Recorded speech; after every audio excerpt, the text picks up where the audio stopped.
من الشیطان اللعین الرجیم بسم اللہ الرحمن الرحیم الحمد للہ رب العالمین والصلاة والسلام علی اشرف الانبیاء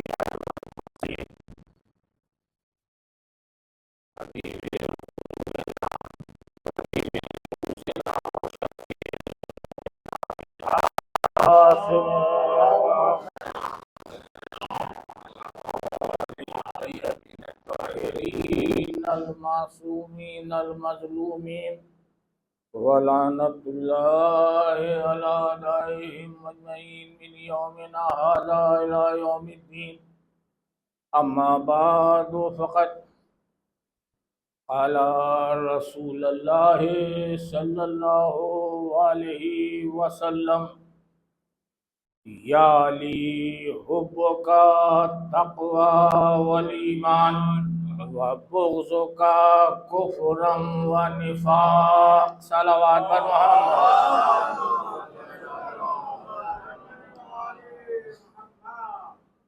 مشہور و معروف حدیث رسول ہے جس کو میں نے سرنامہ کلام قرار دیا۔ یہ حدیث رسول ہے، کسی امام کا قول نہیں ہے کہ بات کا ہو۔ دور نبوی کی حدیث رسول ہے اور اس میں دونوں کا ذکر ہے۔ علی سے محبت کرنے والوں کا بھی ذکر ہے،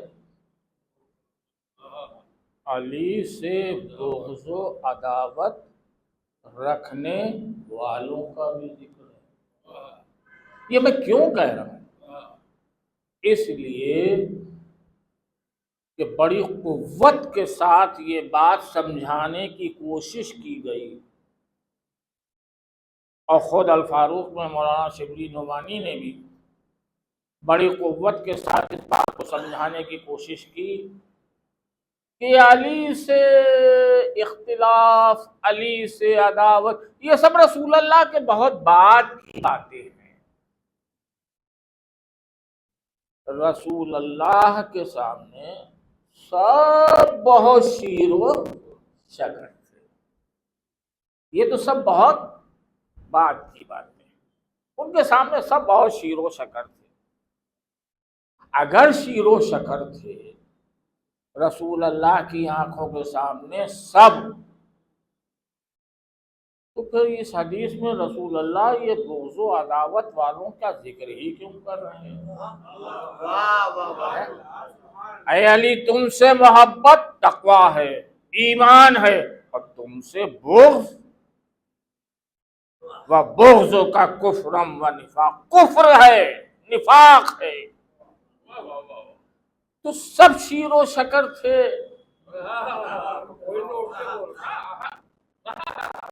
وہی تو کھڑا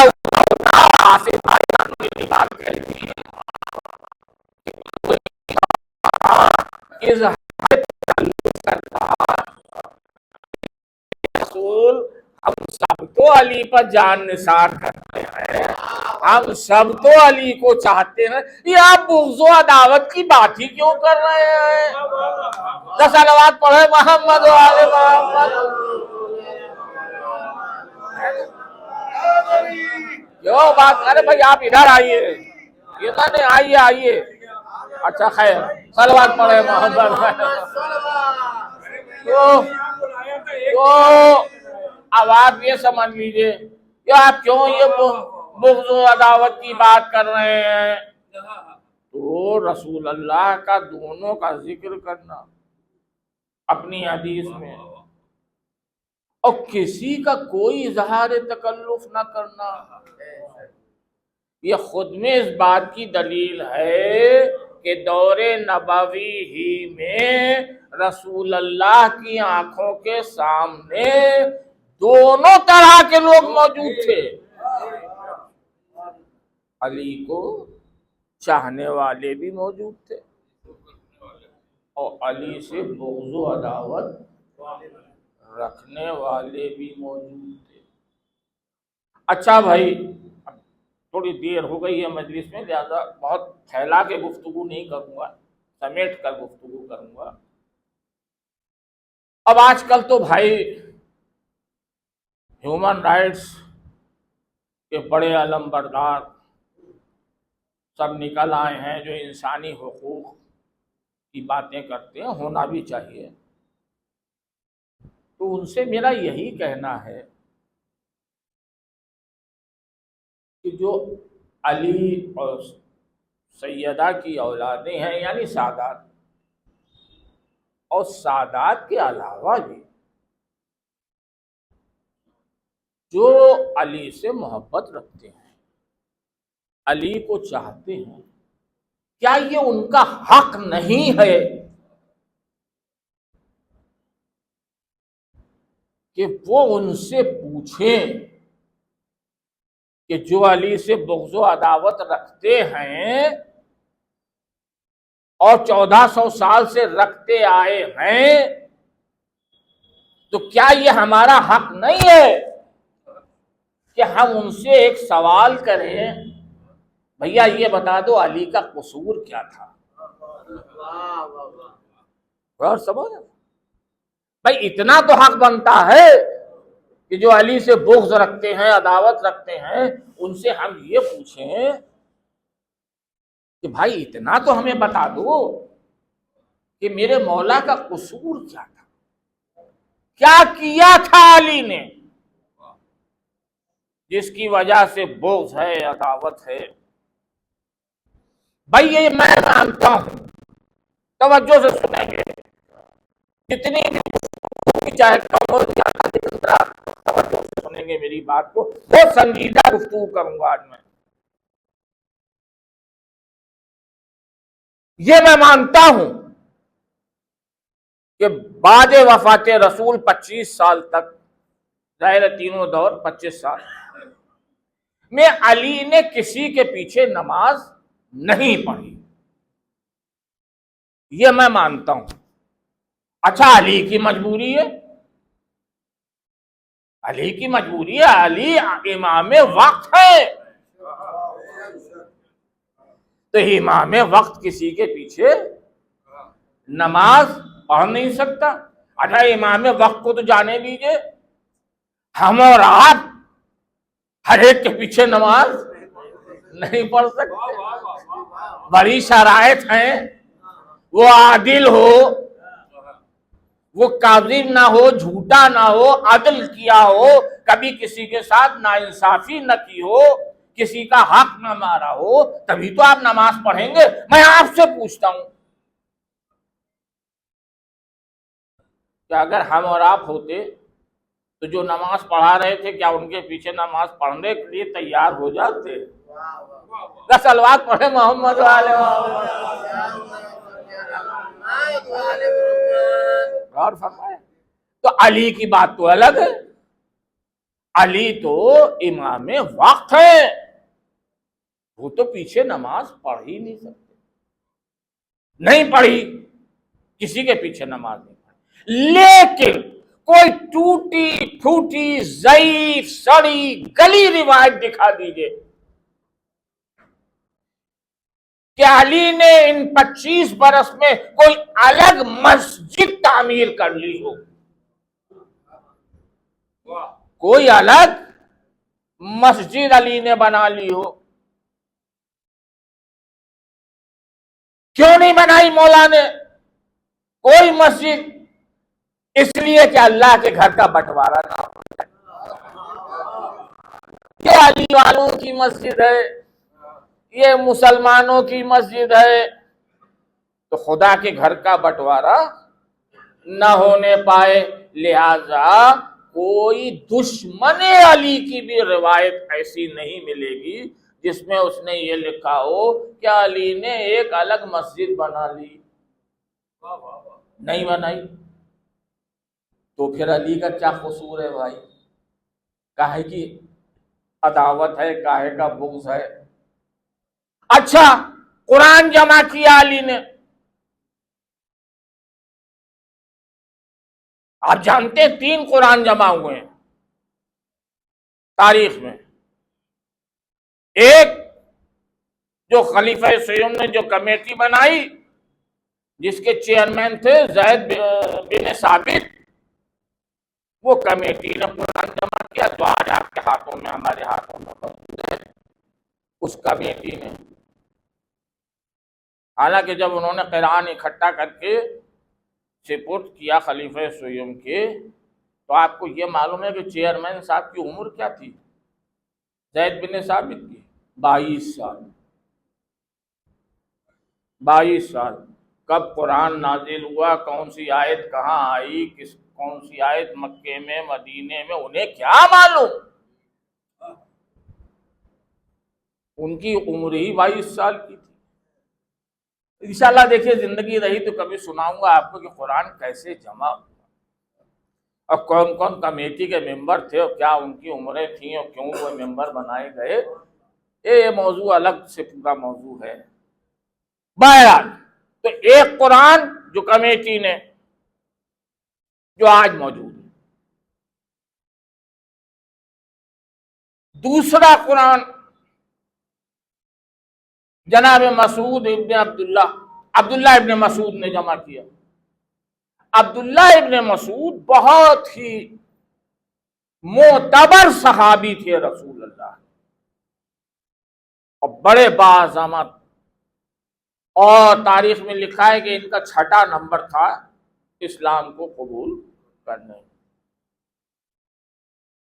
عبداللہ ابن مسعود نے قرآن جمع کیا. اچھا اس کے ساتھ کیا ہوا وہ آپ سب جانتے ہیں، بچے شاید نہ جانتے ہوں تو ان کے لیے میں بتا دوں کہ عبداللہ ابن مسعود کو بلایا گیا اور ان سے کہا کہ وہ تم سنا ہے قرآن جمع کیا ہے؟ کہا ہم نے قرآن جمع کیا. کہا جلا دو اسے،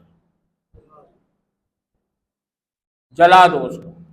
عبداللہ ابن مسعود نے کہا قیامت ہے، استغفر اللہ، کیا کہہ رہے ہو کہ میں قرآن جلا دوں؟ کہا نہیں جلاؤ. کہا ان سے چھین لو قرآن. قرآن چھین لیا گیا. تاریخ، بالکل تاریخ عرض کر رہا ہوں، کہیں سے ایک لفظ نہ ذاکری ہے نہ کچھ ہے. چھین لیا گیا قرآن. اور تاکہ ساری دنیا کے علم میں رہے یہ بات، اس لیے اس قرآن کو چوراہے پر جلایا گیا. عبداللہ ابن مسعود کا قرآن چوراہے پر جلا دیا گیا. اب کس منہ سے ہم کسی سے شکایت کریں کہ تم نے قرآن کیوں جلایا؟ کس منہ سے ہم شکایت کریں؟ پلٹ کے جواب نہ دے گا کہ تمہارے حاکم نے تو چوراہے پہ جلایا تھا. صلوات پڑھے محمد و آل محمد. یہ پہلا قرآن تھا جو جلایا گیا، جناب عبداللہ ابن مسعود کا قرآن. اچھا اب آئیے مولا علی پر. کہا کہ دروازہ بند کر لیا اور یہ کہہ کر دروازہ کہ باپ نے اس پر نہ ڈالوں جب تک کہ قرآن جمع نہ کر لوں گا. یہ کہہ کر علی نے دروازہ بند کر. اب ایک جملہ یہاں پہ عرض کر دوں کہ دروازہ بند کر کے گھر میں بیٹھ کر قرآن صرف وہی جمع کر سکتا ہے جس کے گھر میں پورا قرآن موجود ہو. صلوات بر محمد و آل محمد. جس کے گھر میں پورا قرآن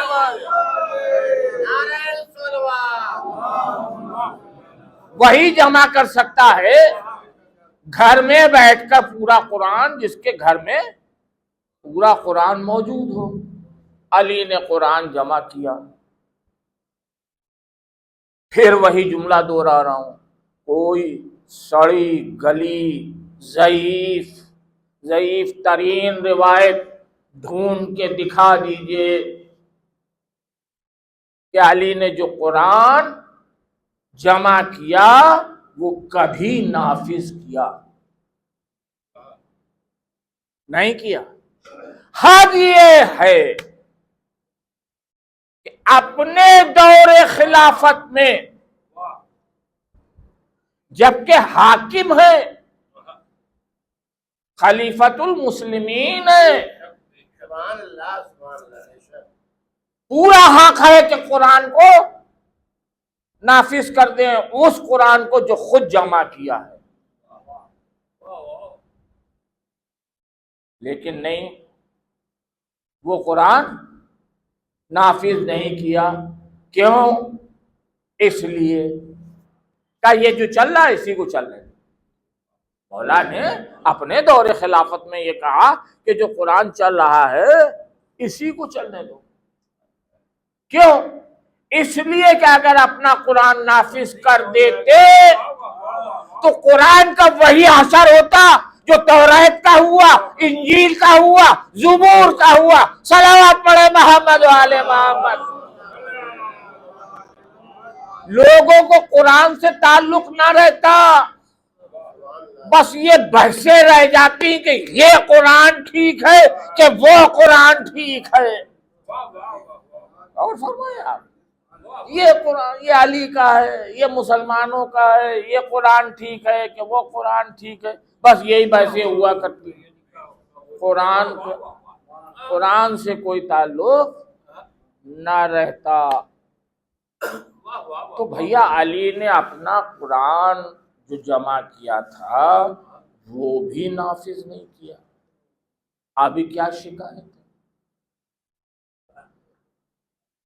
ہمارا حق ہے کہ ہم جانیں کہ ہمارے مولا سے کیوں بغض ہے، علی نے کیا کیا ہے، ہمارا حق ہے کہ ہم جانیں۔ بھائی انصاف سے بتائیے گا، سب محبان اہل بیت کا مجمع بیٹھا ہوا ہے، اس سے زیادہ کیا ہو سکتا تھا؟ کیا ہو سکتا تھا کہ فاتح خیبر نے، فاتح بدر و حنین نے اپنے گلے میں رسی ڈلوا لی؟ علی کے گلے میں رسی ڈال کر مدینے کی گلیوں میں گھسیٹا گیا، پیچھے پیچھے جناب معصومہ کہ دیکھو ابو الحسن کو چھوڑ دو ورنہ میں ابھی بد دعا کے لیے ہاتھ اٹھاتی ہوں۔ اور فرمایا آپ، تو اس سے زیادہ کیا ہو سکتا تھا کہ فاتح خیبر و خندق نے اپنے گلے میں رسی ڈلوا لی؟ اور ایک بات اور بتاؤں آپ، تاریخی بات، کہ جس وقت علی کے گلے میں رسی پڑی ہوئی تھی ذوالفقار اس وقت بھی علی کی کمر میں بندھی ہوئی تھی، اس وقت بھی علی کی کمر میں ذوالفقار بندھی ہوئی تھی، لیکن ذوالفقار نہ نکلی، ذوالفقار نہ چلی، گلے میں رسی پڑی رہی، ذوالفقار نہ نکلی۔ کیوں؟ اس لیے کہ علی کو ذوالفقار کا کردار سمجھانا تھا، مورخ سے ذوالفقار کا کردار اور تاریخ لکھوانا تھی کہ دیکھو ذوالفقار کا کردار یہ ہے کہ ذوالفقار جب چلی اسلام کے لیے چلی، کبھی علی کے لیے نہیں چلی۔ صلوات بر محمد و آل محمد۔ ایک مرتبہ سب مل کر صلوات پڑھے محمد و آل محمد۔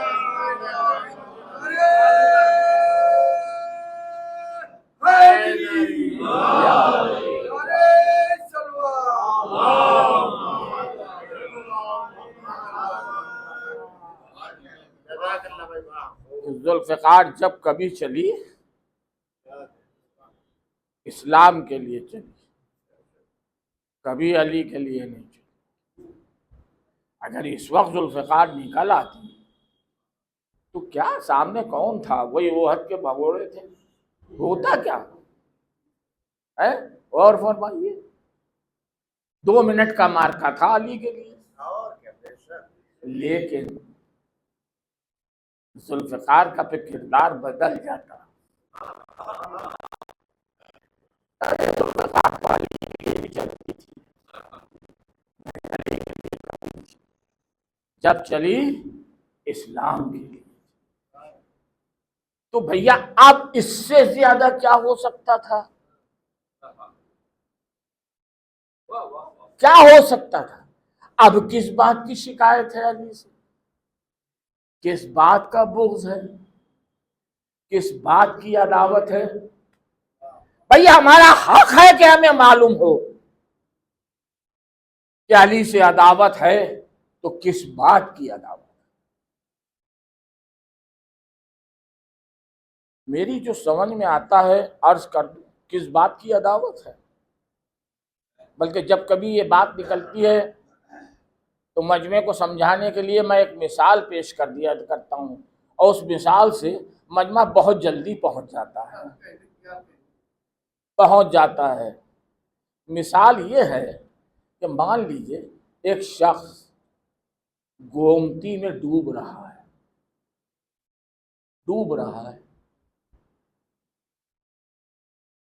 اور اسی جگہ کہیں کنارے کونے میں ایک شخص ایسا بھی بیٹھا ہوا ہے جو یہ چاہتا ہے کہ یہ جو ڈوب رہا ہے یہ ڈوب جائے، وجہ چاہے جو ہو، چاہے جو اختلاف ہو، پراپرٹی ہو، جھگڑا ہو، کیا ہو، لیکن وہ چاہتا ہے کہ یہ ڈوب جائے۔ تو جیسے جیسے وہ غوطے کھائے گا اور جیسے جیسے وہ ڈوبنے لگے گا، اس کا دل خوشی سے اور اچھلتا جائے گا۔ اب گیا چھٹی ملی، یہ آصف بھائی پکے پل پہ کھڑے تھے، انہوں نے جو یہ دیکھا کہ ایک شخص ڈوب رہا ہے، انہوں نے چھلانگ لگا دی دریا میں اس ڈوبتے ہوئے کو بچا لیا جائے، اور یہ کسی طرح سے موجوں سے لڑ کے بھیڑ کے اس شخص کو بچا کے نکال لائے۔ انصاف سے بتائیے، وہ جو بیٹھا گھڑیاں گن رہا تھا اس کے دل پر کیا گزرے گی؟ کہ میرا مجمع پہنچ گیا وہاں تک جو میں کہنا چاہ رہا تھا۔ صلوات پر محمد و آل محمد۔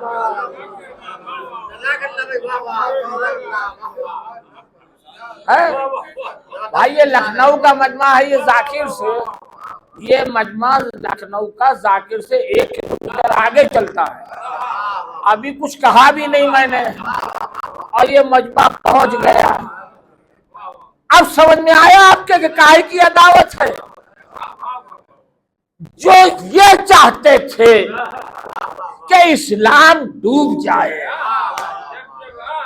اسلام فنا ہو جائے، جب اسلام ڈوبنے لگا کبھی علی پھاند پڑے کبھی اولاد علی پھاند پڑے۔ صلوات پر محمد و آل محمد۔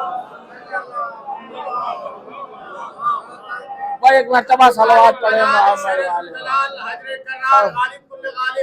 علی ابن ابی طالب علیہ السلام کی فضیلت پر بآواز بلند نعرہ حیدری، حیدری، نعرہ صلوات۔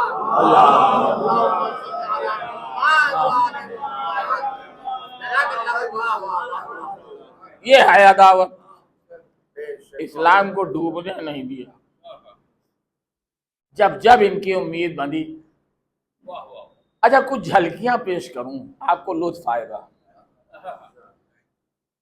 کب امید بندھی ہے نا، کب امید بندھی، لیکن انشاءاللہ 1 گھنٹے جو محسن بھائی نے پابندی لگا رکھی ہے، 1 گھنٹے میں مجلس ختم ہو جائے گی، آپ اس کی فکر نہ کریں۔ بہرحال تو پہلا منظر، خوب کھایا سب نے، خوب پیٹ سہلایا. اب رسول اللہ نے کہا بولو لا الہ الا اللہ تفلحو،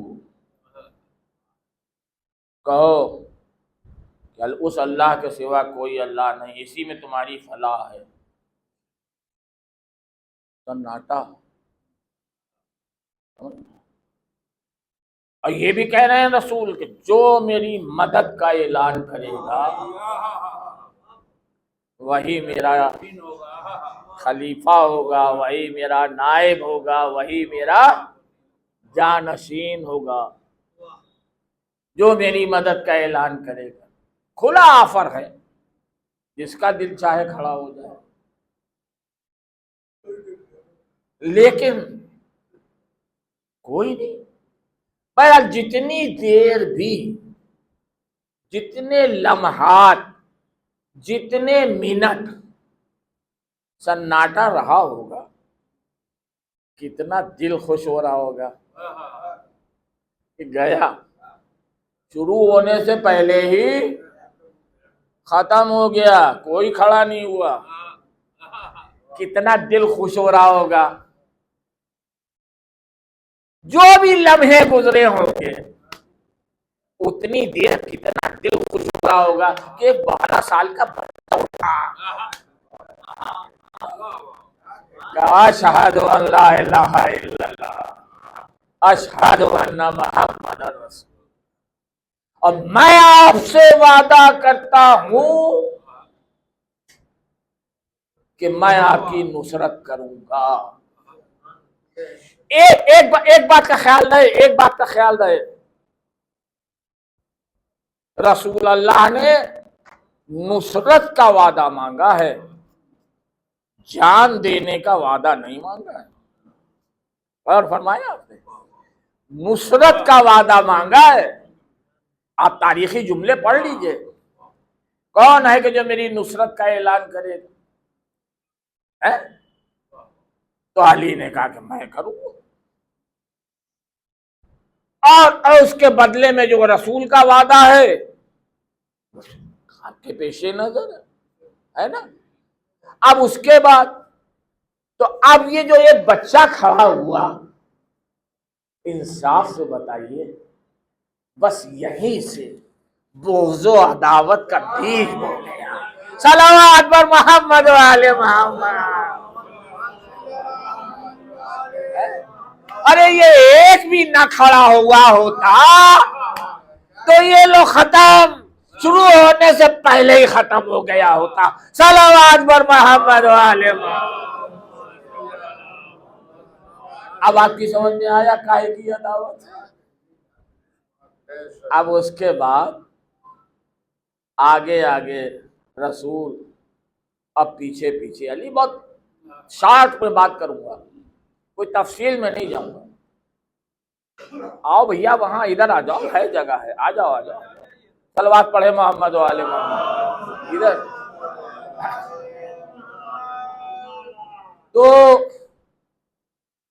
فرماتے میں رسول کے پیچھے اس طرح سے گلیوں میں چلا کرتا تھا جیسے اونٹنی کے پیچھے اس کا بچہ چلتا ہے. یہ تاریخی جملہ ہے.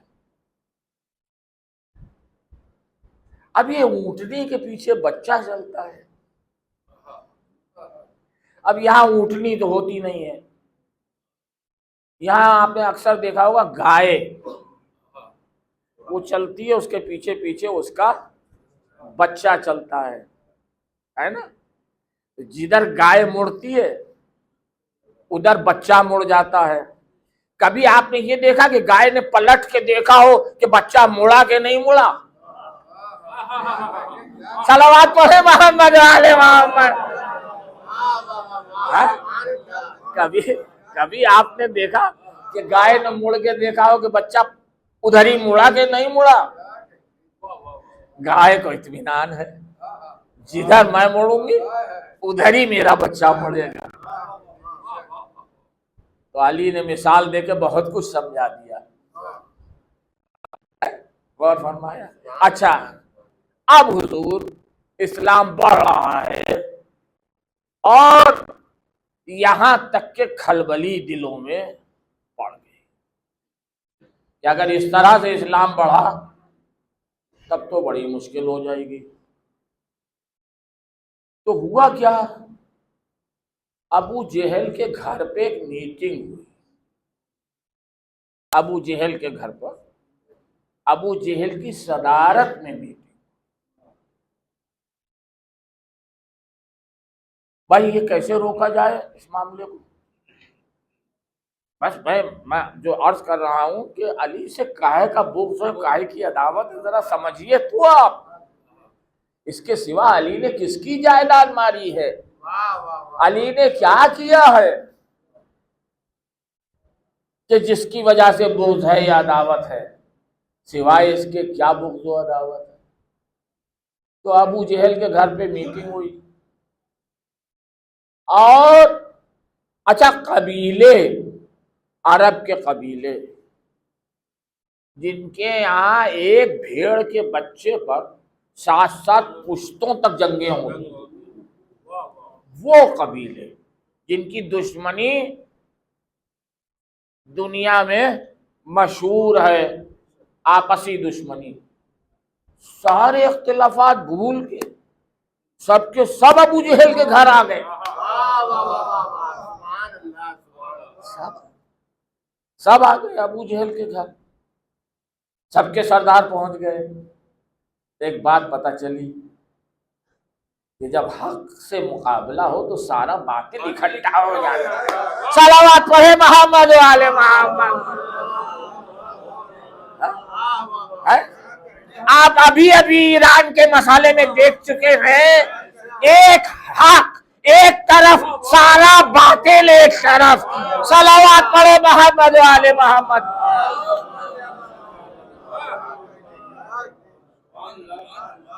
اور فرمایا تو تجویزیں آنا شروع ہوئی، کیا کیا جائے کیا کیا جائے؟ تو ابو جہل نے ایک تجویز رکھی اور اس پر سب نے کہا واہ واہ واہ واہ سبحان اللہ، مطلب سب راضی ہو گئے۔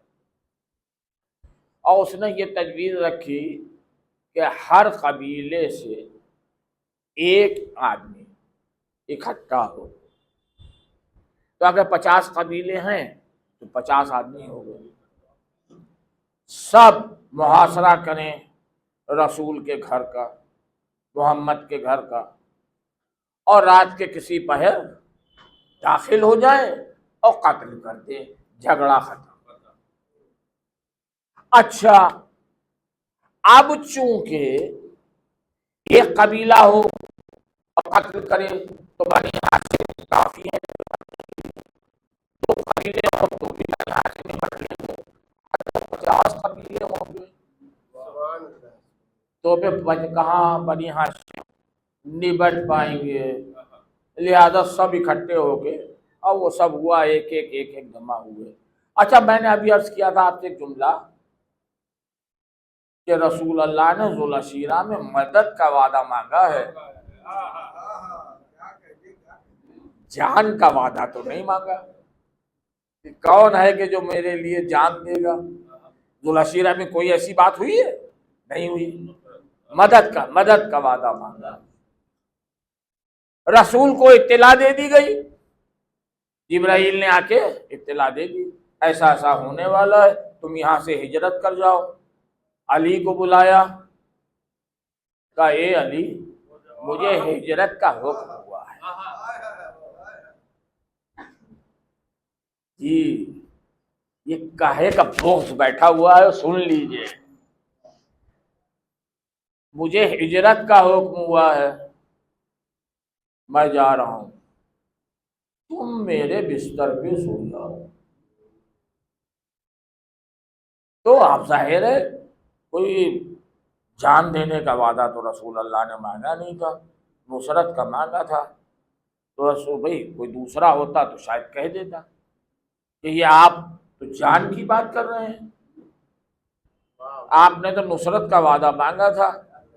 لیکن علی نے یہ نہیں کہا، علی نے یہ کہا اے اللہ کے رسول پر اتنا بتا دیجئے اگر میں آپ کے بستر پہ سو جاؤں تو آپ کی جان بچ جائے گی. صلوات پر محمد و آل محمد. بس میں منزل کے قریب آ رہا ہوں, آپ کی جان بچ جائے گی. کہاں بے شک میری جان بچ جائے گی. لیٹ گئے. علی بستر رسول پر, جگہ بھی بدل گئی تھی, سب کچھ تھا, بستر بدل گیا تھا, مگر علی کہتے جیسی نیند آج آئی ایسی نیند کبھی نہیں آئی. اچھا ادھر آئیے, آپ ذرا باہر آئیے, گھر کے باہر.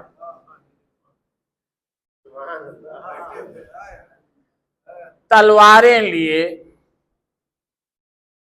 وہ جتنے بھی قبیلے تھے سب کا ایک ایک آدمی, 50 60 جو بھی 100 سب اکٹھا ہو گئے تھے نا. وہ تلواریں لیے گھر کے ٹہل رہے ہیں. اچھا بھائی, رات بھر آدمی اگر جاگتا ہے تو ایک طبیعت میں بڑی گرانی اور بڑی الجھن سی ہو جاتی. رات بھر جاگے گا اگر کوئی آدمی تو ہو جاتی ہے نا, فطری بات ہے. اب آنکھیں رگڑ رہے ہیں مگر اس امید پہ جاگ رہے ہیں کہ تھوڑی سی دیر کی بات ہو رہا ہے, تھوڑی سی دیر کی بات ہو رہا ہے.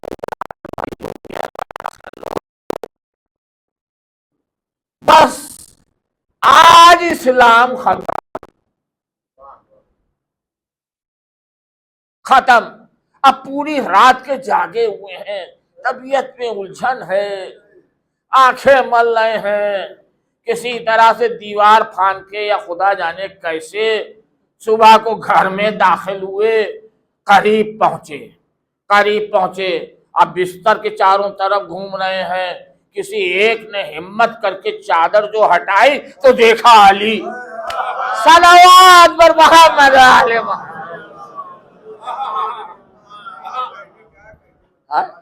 انصاف سے بتائیے کیا گزر گئی ہوگی دل میں, انصاف سے بتائیے دلوں پر کیا گزر گئی. پھر بچا لیا.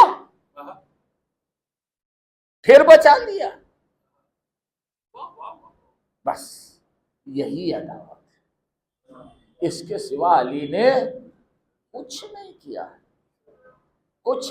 ہے. وہاں بھی بڑی اچھل پھاند مچائے ہوئے تھے ٹیلے پر. احد کے میدان میں جو آپ حضرات سب کافی لوگ جا چکے ہیں, مجھے تو 2 بار شرف حاصل ہوا. تو احد کا میدان جو ہے اس میں پہاڑ تو نہیں کہا جا سکتا, وہ پہاڑ نما سوکھے ہوئے ٹیلے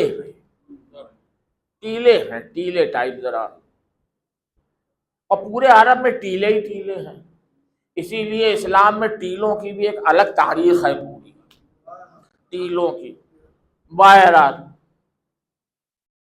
تو احد کے میدان میں چونکہ سب چھوڑ کے بھاگ گئے ہیں, اور صرف اور وہ بھی رسول زخمی ہے, ایک علی بچے ہیں بس. تو ہم سب تو چلے آئے, اب بچائے گا کون؟ اب کون بچائے گا؟ ہم سب تو بھاگ آئے. بلکہ ایک صاحب کا تو جملہ ملتا ہے کہ میں تو بکری کے میمنے کی طرح اچھل رہا تھا. اللہ, ذرا خوشی دیکھیے کہ صاحب اب تو گیا معاملہ, اب کون بچا ہے وہاں, اب تو سب تو بھاگیا ہے. اور جب کسی نے آواز لگائی تھی کہ رسول مارے گئے, تو میں کیا عرض کروں, برا نہ مانیے گا, جوانوں سے تیز بڈھے بھاگے. اب میں خود بڈھا ہو گیا ہوں, برا کیا ماننے کی بات ہے. تو بڈھے بھاگے اور پہنچ گئے اوپر, اور سب خوشی منا رہے ہیں کہ اب خبر آئی میدان سے گیا اسلام. اب خبر آئی کہ چھٹی ہوئی, گیا اسلام. میدان سے خبر تو بعد میں آئی, آسمان سے خبر پہلے آئی. لا فتح الا علی لا سیف الا ذوالفقار صلوات بر محمد و آل محمد.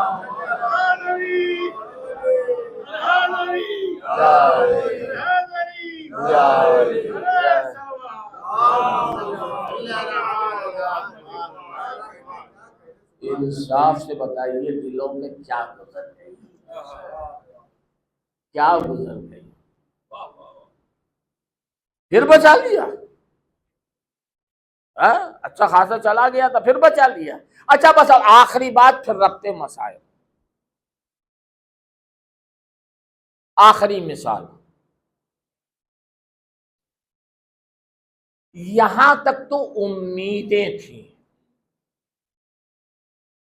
احد میں خندق میں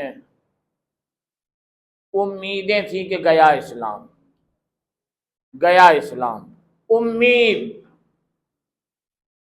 ایک مارکا ایسا تھا جہاں امید نہیں، یقین تھا کہ گیا، یقین تھا کہ گیا. کیوں؟ اس لیے کہ علی آئے نہیں تھے. صلوات پڑھے محمد والے محمد پر. خیبر کا میدان ہے، آشوب چشم میں گرفتار، آئے نہیں ہے.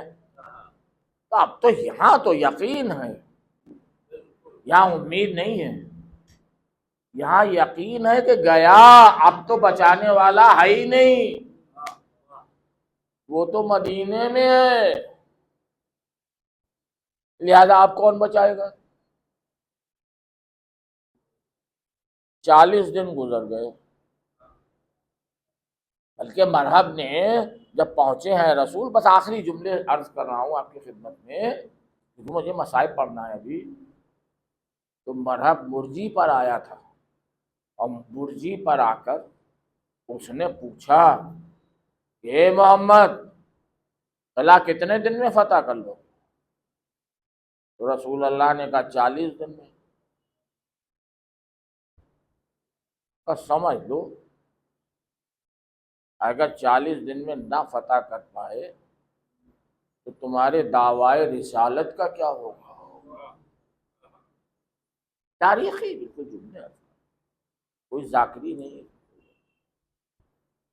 تمہارے دعوی رسالت کا کیا ہوگا؟ اب اس کے بعد 39 دن کیسے گزرے یہ تو بہرحال آپ مجھ سے بہتر جانتے ہیں، بچہ بچہ جانتا ہے. روز شام کو ایک ہنگامہ ہوتا ہے، فوجی کہتے تھے کہ لشکر کا سردار بھاگا، اور سردار کہتا تھا کہ لشکر بھاگا. یہ 39 دن ہوتا ہے.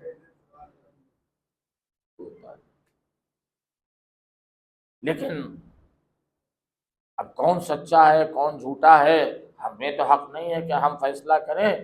ہاں ہم نے یہ دیکھا کہ روز یہی ہوتا تھا، لشکر کہتا تھا ہم نہیں بھاگے، سردار بھاگا، اور سردار کہتا تھا نہیں میں نہیں، لشکر بھاگا.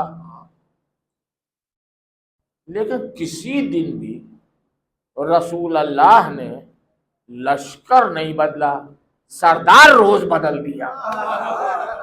صلوات پر محمد و آل محمد. اچھا اطمینان ہے دلوں کیا علی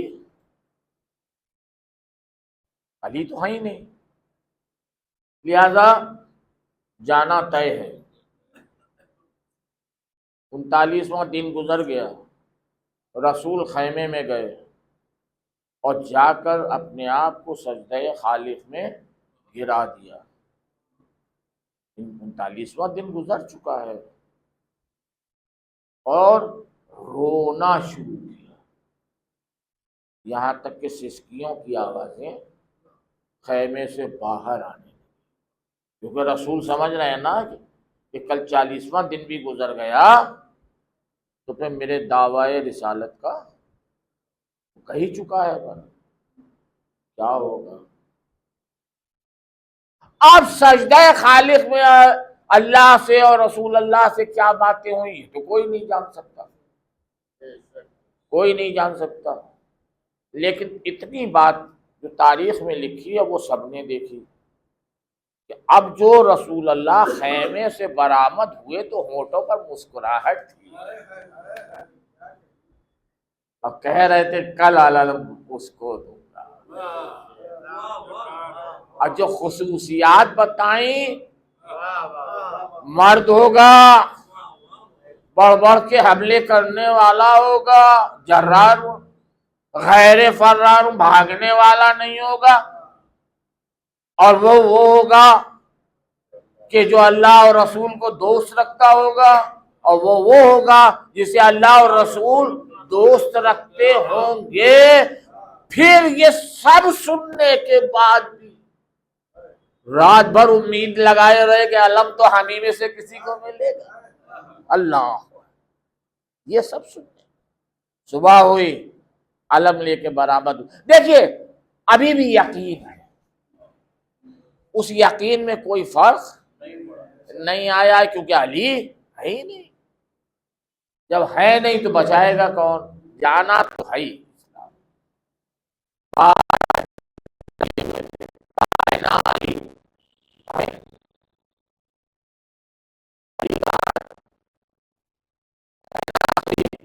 میرا بھائی کہاں ہے؟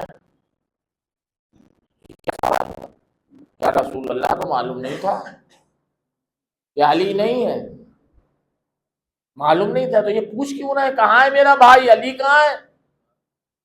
کب پوچھ اس لیے رہا ہوں تاکہ ان کی زبان سے اقرار کرا لوں کہ علی نہیں ہے۔ صلوات بر محمد و آل محمد۔ اس کی زبان سے اقرار کرا لوں کہ علی نہیں، اور اس کے بعد ناد علی پڑھنا شروع۔ علی وہاں مصلی پہ بیٹھے ہیں، یہاں رسول ناد علی پڑھ رہے ہیں۔ تو بھیا یہ کیا اعتراض کی بات ہے؟ کیوں ہم کو کہتے ہو؟ یہ تو سیرت ہے رسول کی جس پر ہم لوگ عمل کرتے ہیں کہ جب پریشانی میں پڑھو ناد علی پڑھنا۔ ہمیں جب اللہ کا رسول ناد علی پڑھ رہا ہے پریشانی میں تو ہماری حیثیت کیا ہے؟ غور فرمایا۔ ادھر ناد علی ختم بھی نہ ہونے پائی تھی کہ علی موجود۔ انصاف سے بتائیے جو 40 دن سے اسلام کے مرنے کا انتظار کر رہے تھے، اس وقت علی کو دیکھ کے ان کے دل پر کیا گزر گئی ہوگی؟ صلوات پڑھے محمد و آل محمد۔ کیا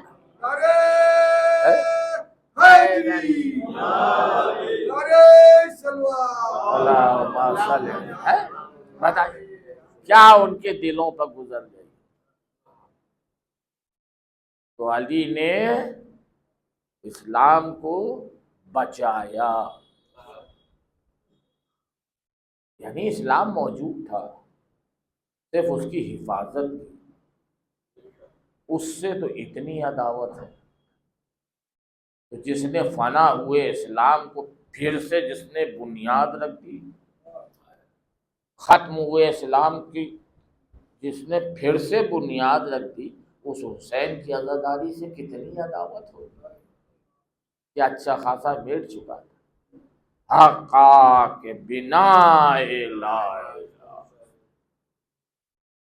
خواجہ صاحب نے یہ نہیں کہا کہ حقا کے بقائے لا الہ، کہ حقیقت یہ ہے کہ حسین نے بچا لیا اسلام کو، بقا کر لی، نہیں، حقا کے بنا لا۔ حقیقت یہ ہے کہ اسلام تو مٹ چکا تھا، پھر سے بنیاد رکھی ہے۔ بس آج ایک یتیم کا ذکر ہوتا ہے، آج 7 محرم ہے۔ آپ جانتے ہیں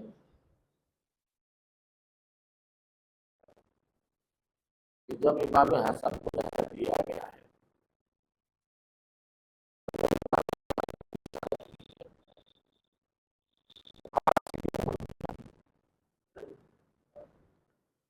3.5 پونے 4 سال، 3.5 پونے 4 سال کی عمر تھی جب امام حسن کو زہر دیا، یا یوں سمجھ لیجئے کہ باپ کی شہادت کے وقت قاسم کی عمر تقریباً وہی تھی کہ جو کربلا میں سکینہ کی عمر، سکینہ کی بس اتنی عمر تھی تقریباً۔ جب زہر کی شدت ہوئی،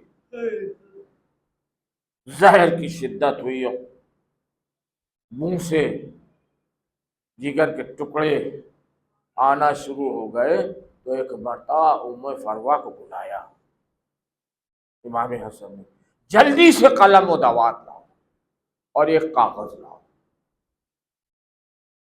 ام فروا نے فوراً قلم و دوات، ظاہر ہے کہ سمجھ نہیں ہے، شاید کچھ وصیت لکھنا چاہتے ہیں،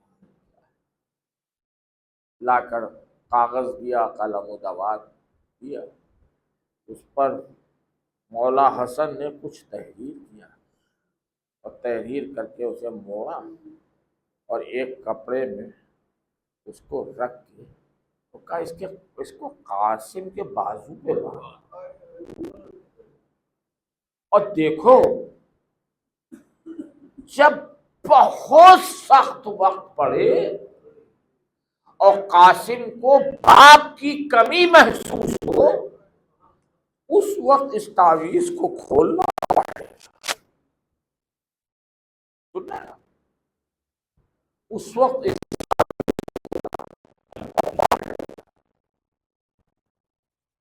اس کے بعد بھائی کی شہادت ہو گئی۔ حسین نے اپنے یتیم بھتیجے کی پرورش کی 10 سال، اور 10 سال تک کیسے پرورش کی، بھائی اسی سے سمجھ لیجئے کہ حسین نے کیسے پرورش کی کہ کبھی بھی قاسم کو اس تعویذ کی یاد تک نہ آئی کہ جو بازو پہ بندھا ہوا تھا، کھولنا تو بڑی بات، اس تعویذ کی یاد بھی نہ آئی کہ جو بندھا ہوا تھا اس طرح سے۔ بلکہ روایت میں ملتا ہے کہ جناب علی اکبر جو تھے جناب قاسم سے 5 سال بڑے تھے، یعنی یہ 3.5 سال تو وہ 8.5 سال، تو وہ بھی ابھی بچہ ہی ہیں، 8 سال 8.5 سال کا بچہ ہی ہوتا ہے، لیکن چونکہ بہت مشابہ تھے رسول اللہ سے، لہذا اپنی گود میں امام حسین علی اکبر کو بٹھا لیتے تھے اور بہت دیر تک ٹکٹکی باندھ کر علی اکبر کے چہرے کو دیکھتے رہتے تھے اور پیار کرتے تھے، لیکن وہی روایت کہتی ہے کہ جیسے ہی قاسم قریب آتے تھے فوراً علی اکبر کو اپنی گود سے اتار دیا کرتے تھے۔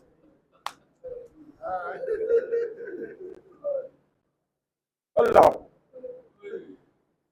فوراً علی اکبر کو اپنی گود سے اتار دیتے تھے اور قاسم کو اپنی گود میں لے لیا، پیار کرتے تھے۔